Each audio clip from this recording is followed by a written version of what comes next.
I'm Amy Cherry. This local news is a service of Flagler County's Toyota dealer, Beaver Toyota, here to wow ya. School resource deputies get some new safety gear, Tony Magoo reports. The Flagler County Sheriff's Office School Resource Deputy Unit is now equipped with rescue tactical ankle medical kits and rifle plates for all deputies serving in schools in Flagler County. The ankle medical kits were provided through a grant from Walmart. Now, each kit consists of a tourniquet, Israeli bandages, and tactical nitrile gloves, all stored inside an ankle-worn medical holster. These kits can help provide immediate care in case of a traumatic injury. We appreciate Walmart's partnership in helping us serve our community in an emergency, Sheriff Rick Staley said. Our goal here is to be prepared, hope that we never have to use the trauma kits. But if we do, the community should know that our deputies are trained and prepared. The resource deputies also received a rifle plate designed to protect deputies against high-energy bullets and add extra protection to the existing protective vests the deputies wear each day. For Flagler's Morning News, I'm Tony Magoo. This portion of Flagler's Morning News brought to you by the Daytona Beach International Airport, Delta Airlines nonstop to Atlanta, and now nonstop service to New York City via American Airlines. What's it like to have dinner with the homeless? As Flagler County Commissioner Joe Mullins found out last night, it's like having dinner with anybody else. They talked about what affects the homeless. Mullins first talked to Forrest. Where would you be tonight if there was no sheltering tree? Well, I'd be looking for a warm place to stay. I don't do the wood.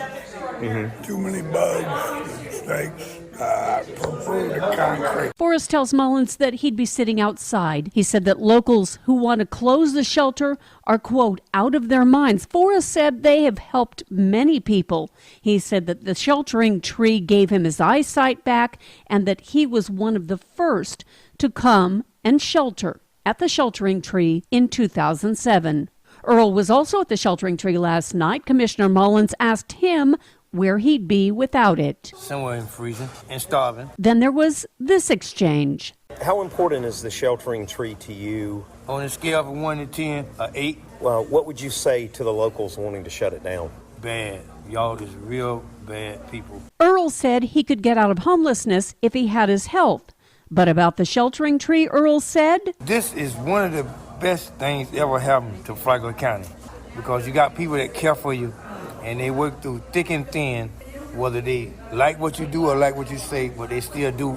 They work with a smile. Earl said he's never had any safety issues at the sheltering tree. Don't forget, if you want to help, go to flaglershelteringtree.com. That's where you can find out about donating and volunteering. The sheltering tree in Bunnell is open when the temperatures drop below 40 degrees. From the WNZF Newsroom, I'm Deb Albertson. Drivers beware, there's a new traffic pattern on State Road A1A in Flagler Beach. Those heading northbound will now drive across the newly constructed southbound road between South 23rd and South 7th Streets. Southbound traffic will remain on South Central Avenue for now. The detour will be in place until FDOT construction along State Road A1A is complete between South 22nd and South 9th Streets. The project aims to better protect the road from future erosion and storm damage.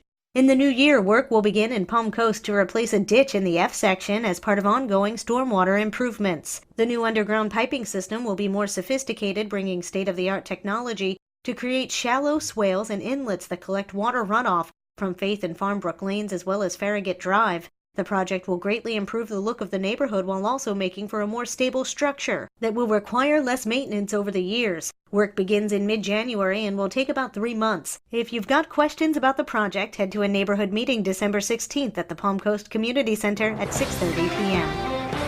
A county agency has been recognized for its handling of emergency situations. John Arking has the details. Flagler County Emergency Management was awarded the Critical Event Management Impact Award by Everbridge Incorporated, the platform locally referred to as Alert Flagler, for, quote, unique, innovative, and inspiring use of the company's platform to support life safety, global security, organizational resiliency, and business continuity. Specifically, Flagler County was recognized for successfully streamlining its special needs registry, helping to meet the unique medical necessities of residents during emergency situations. Emergency Management Director Jonathan Lord credited one of their planners, Neil and Joseph, with embracing the project and doing the lion's share of the work. In winning the award, Flagler County found itself in good company. State and local government honorees included an emergency management team whose Everbridge alerts helped bring home a missing 3-year-old girl within 8 minutes, a security firm whose life safety notifications to employees in the area of a deadly mass shooting kept staff informed of the situation well before it made the local news, and a Florida county that suffered a direct hit from Category 5 Hurricane Michael and distributed critical information to residents about evacuations, boil water notices, and food sites. Each of the winners will receive an engraved statuette honoring their dedication to excellence in critical event management. They'll also be highlighted on social media and on Everbridge's Critical Event Management Impact Awards page and be invited to participate in testing and feedback sessions during new product development. From the WNZF Newsroom, I'm John Arking. And now you're up to date on Flagler's Morning News. I'm Amy Cherry.